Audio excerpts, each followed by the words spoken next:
What's going on, guys? I'm SceptileMC, George, the coach of your San Francisco Arcaniners, and today I am bringing you my week number 5 team builder against the Tampa Bay Luxrays, or Coach Mono Tui. Now, I would normally be facing the Arizona Deoxys in this match, but Gubbs decided to drop out of the GBA as I click a random move. Thank you very much. He decided to drop out of the GBA for personal reasons, so Mono Tui came in, and Mono Tui is actually on a tear in the GBA right now, going 3-0 in his first 4 weeks, in the first 3 weeks of matches. Actually, Gubbs actually lost his first match, so he is actually tied with us at the top of the leaderboard at 3-1. I believe we have +1 over there in differential, so very important match to determine how our division is going to go and how the playoff race is actually going to look in the future. So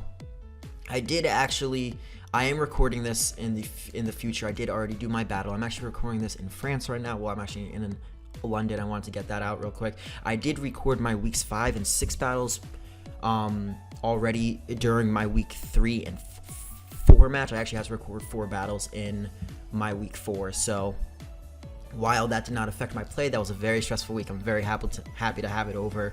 And in order to record this, I'm actually in my dad's friend's house, and it is 1:05 in the morning. It's 8 o'clock at where I would normally be, and everyone finally went to bed. So I finally decided, you know what, I'm gonna set up my recording stuff at the dining room table right here, sitting at the head of the table, and I'm really hoping no one comes out from bed, because that would be really weird.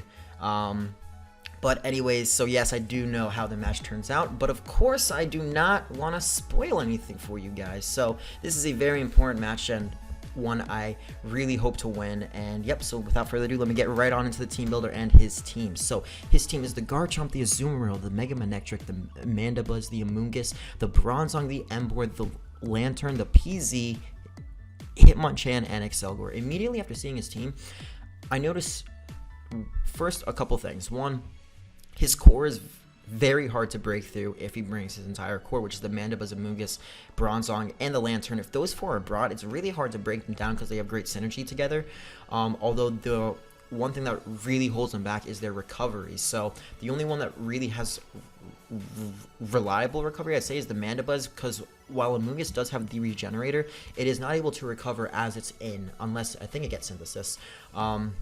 But you typically do not actually see that on a set. The other thing I realized is he has only 3 Pokemon over base 100 speed, which is really great for me because that allows me to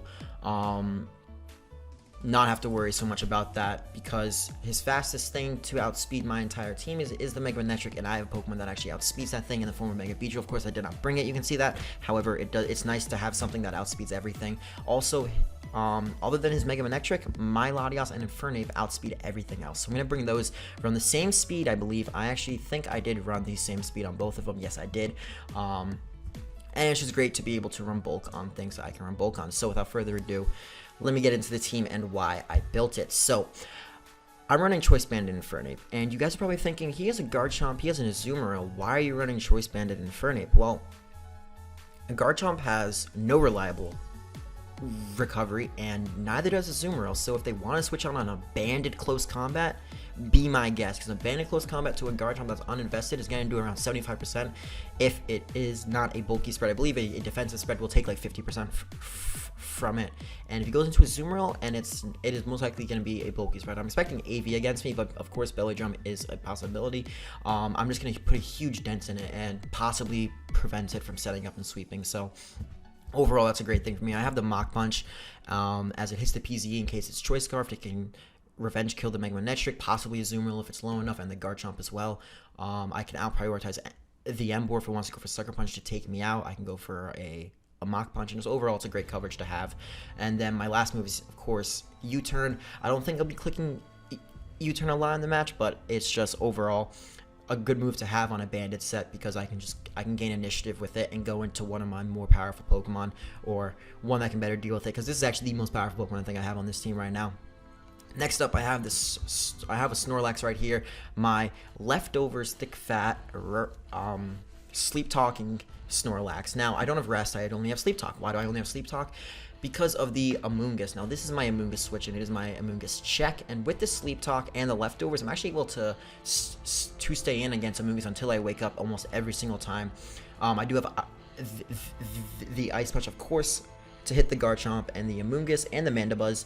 I have the return for just neutral coverage, and then I have the Crunch mainly for the Bronzong. That's really the only reason I have Crunch, is to hit the Bronzong.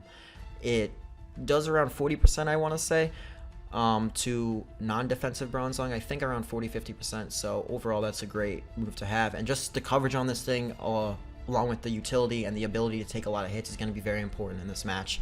And the only thing that can really take it out, per se, because I am max defense, I can take a few hits off a couple hits off Garchomp, a couple hits off Azumarill before I go down. The only thing that can actually KO me, I'd say, is the Hitmonchan and the Emboar, which I do expect him to bring the Emboar just because it's a huge threat versus really every team because of its coverage.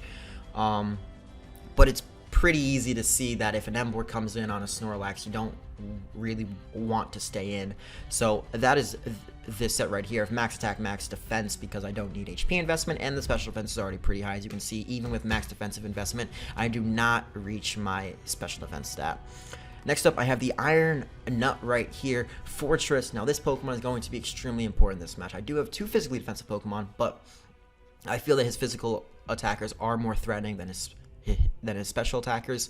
And this thing is also able to resist hits from the Excelgor and the PZ, so overall it's going to be a fantastic Pokemon in this match. And with the physically defensive spread, I can take hits off Garchomp, take hits off Azumarill, which is the big thing. I need to take hits with Azumarill on this Pokemon. If he's a Belly Drum set, he's going to be at probably, I'd say, around 50% after setting up a Belly Drum, because if he goes to set up a Belly Drum, it's because he knows he can set up on that Pokemon. So I'm probably just going to go for an attack on it, and the Rocky Helmet damage is going to be nice there for me being able to put it into KO range of the Mach Punch, etc., etc. I also have the Explosion to prevent him from trying to set up on me. I have the Volt Switch to gain initiative on things like the Mandibuzz after going for a Lair. Actually, I did not have spikes on this thing. Let me change that real quick. I made a last-minute switch while I was considering at first to run the spikes against him. The spikes do a phenomenal job against this team. The only things that do not get hit by spikes are the Bronzong and the Mandibuzz. And I was looking at it and I'm thinking, spikes are so good. If I stack him up, I can really do a lot to his team. And then I was thinking, you know what? Maybe I should run rocks. I know that spikes can do a phenomenal job against the majority of his team, but the fact that the Mandibuzz is 99% positive going to be brought, I think I need to run rocks, and I decided on it just so I can gain that 25% every time it comes in, so I can Volt Switch out until, let's say, my Banded Ape, which I know is going to be able to pick up a KO on a non-defensive spread. If he takes 25% and a Volt Switch, and he decides to go for a Roost, I keep my rocks up. If he decides to go for a Defog, then my rocks are gone, but he's also weakened and can't stay in, and then I can go for rocks again a different time. And of course I have the Pain Split because the likes of Mandibuzz, Amoonguss, Bronzong, Lantern, I can do it on Excelgor. It's just great to keep my survivability up and maybe do some more damage to Azumarill, as it 90% sure it'll be max HP. If it is Belly Drum, it probably is going to be a little speed investment. You'll probably have a bit, but I'm assuming a lot of investment's going to go into HP. So overall, Pain Split I feel is a great idea, especially because I don't have any leftovers on this spread. Next up, I'm going Kaguya, my Choice Scarfed Gardevoir. So Choice Scarf Gardevoir actually does a lot of damage against his team, and I'm going to pull it up real quick. So I take out the Garchomp. I can do a lot to Azumarill. I take out the Mega Neck Trick. I outspeed it with this set. I take out the Mandibuzz. I take out the Amoonguss. I can trick the Bronzong. I can kill the Emboar. Do a lot to Lantern if it isn't especially defensive. PZ can't take a hit. The Hitmonchan can't take a hit, and an Excelgor can't take a hit. So I know he has to bring the Bronzong because it's the only thing that can actually take on a Choice Scarfed Gardevoir, and that is why I have Trick on this thing. And the Shadow Ball. So I decided that while I do like to run Will-O-Wisp on a lot of my Gardevoir sets, because the majority of the time the Steel types usually are the switch-in for it, and if you burn a Steel type, that pretty much cripples it completely. I decided for Shadow Ball because I wanted this thing to be completely offensive. I didn't want to have to play around with any misses. It's a very important match. I can't be playing around with that stuff. And overall, if I trick a Bronzong, the Bronzong is worthless. If I burn a Bronzong, he can still go for rocks. He can still threaten my Gardevoir. He can still go, because a Gyro Ball off a Bronzong still does a lot of damage to Gardevoir. And you see in my EV spread, I have 48 into HP, 4 into defense, and 4 into special defense. You have to give some love to those EVs and spread them around a little bit. Wise words of envy right there. Also, if I put 52 EVs into HP, it would have given me 149, so that would have been a wasted EV right there. So I decided to give that evenly out, and so yeah, that is that set. Next up, we're going captain right here. Nidoqueen, after an impressive showing holding the Passion Berry last week. Why do you have Avalanche? I believe this was Sludge Wave. Yes, it was. Why did you have Avalanche? Oh, I clicked it at the start, I think. After an impressive showing with forcing switches last week with Passion Berry. Of course, I did this battle before last week, but I'm still going to talk about it. I decided to run the Passion Berry on this thing again because the threat of a Azumarill and the fact that if it's a banded spread, I can take an Aqua Jet from it still using the Passion Berry is really big for me. And if he's, let's say, an Assault Vest set, I can go for Sludge Wave on his switch, and then I can take an Aqua Jet after that. So, as well as, to burp, we're good. As well as the fact that if the Lantern is in on me, I don't have Earth Power for Lantern. I decided not to run Earth Power because the only thing I would be able to hit super effective damage with it for is against the Lantern and the Emboar, but Emboar's not taking a Sludge Wave anyway off a max special attack Nidoqueen. And just overall, the Passion Berry is great. I have Toxic Spikes, of course, because if he wants to go into Amoonguss on me after I go for Toxic Spikes, that's fine with me. I have Ice Beam and Fire Blast. I have a lot of things to do with Amoonguss and force it out and deal a lot of damage to it. I can heal on it using the Fortress, go for Side Shock or Trick with my Gardevoir. I go for Ice Punch and Sleep Talk using my Snorlax, and then I go for the Flare Blitz with Tarzan. So overall, I don't mind having Toxic Spikes, and also there's a chance that he's not going to bring it because a lot of my Pokemon I have, you can see on my team right now, I have 2 Psychic types and a Fire type. That's not really walling anything. So overall, with me having the Toxic Spikes is going to be a pretty good idea in my opinion.